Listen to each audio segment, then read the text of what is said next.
Hello दोस्तों। तो कैसे हैं आप सब? उम्मीद है सब अच्छे ही होंगे।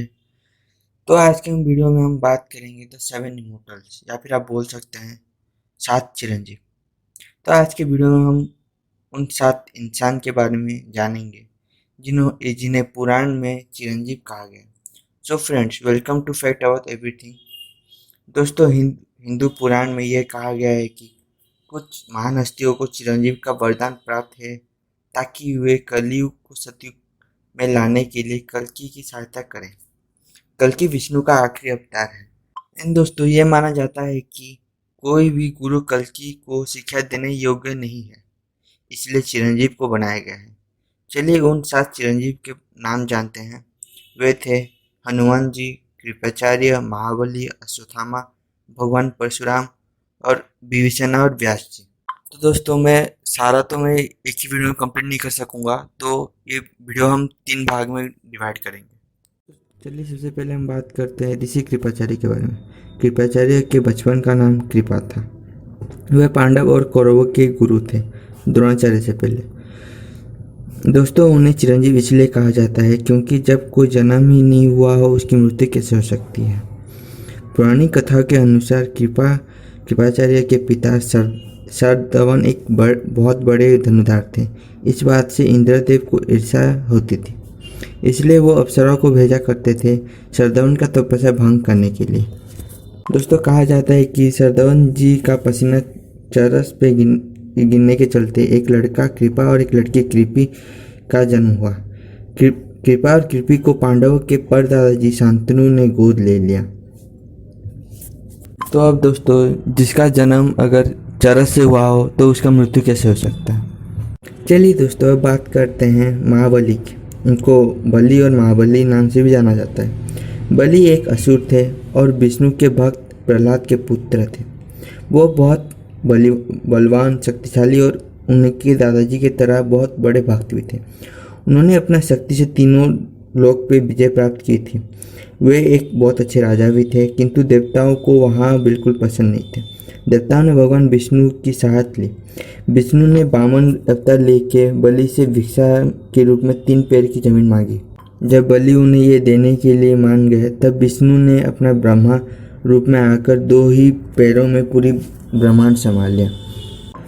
तब बलि ने उनको अपने सर पे ऊपर तीसरा पैर रखने को कहा। विष्णु ने अपना तीसरा पैर रखते ही बलि को नर्क भेज दिया। बलि और प्रहलाद के सत्कर्मों की वजह से वो नर्क से स्वर्ग आ गए। बलि को यह वरदान मिला कि हर साल पृथ्वी लोक में आके अपने राज्य को देख सकते हैं। और दोस्तों, आपको ये जान के हैरानी होगी कि बलि का राज्य और कहीं नहीं, केरला है, और ओणम पर्व बलि के कारण ही मनाया जाता है। तो दोस्तों, अब हम बात करते हैं अश्वत्थामा की। गुरु द्रोणाचार्य और उनकी पत्नी कृपी महादेव की घोर तपस्या की और वरदान में उनके सामने एक तेजस्वी पुत्र की कामना की।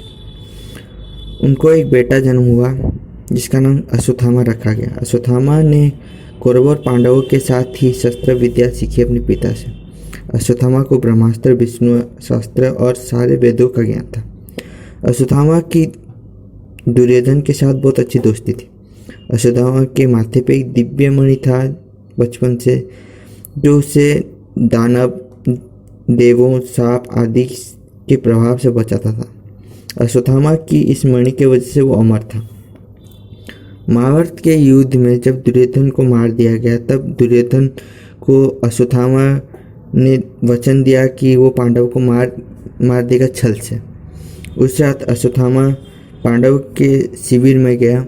वहाँ उसे ये पता चला कि 5 पांडव एक साथ सो रहे हैं, तो अश्वत्थामा ने उन पांडवों को मार दिया। अगले दिन ये पता चला कि अश्वत्थामा ने द्रौपदी के 5 पुत्रों को हत्या कर दी है, पांडवों की नहीं। ये सुनकर अश्वत्थामा ऋषि व्यास के आश्रम में प्रस्ताव करने के लिए गया। पांडव अश्वत्थामा को ढूंढते ढूंढते व्यास के आश्रम में पहुंचे। पांडव को देखकर घबरा गया और उनके ऊपर ब्रह्मास्त्र का प्रयोग किया।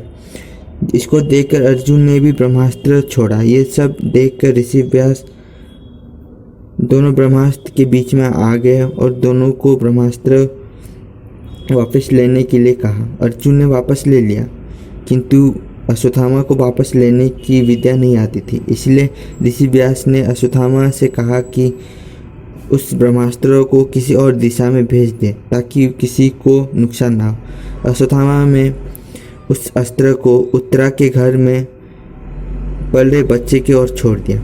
श्री कृष्ण ने यह देखकर अश्वत्थामा को यह श्राप दिया कि वो समय के अंत तक जिंदा रहेगा और दर्द और घाव से भरा रहेगा। उसका शरीर कभी भी ठीक नहीं होगा।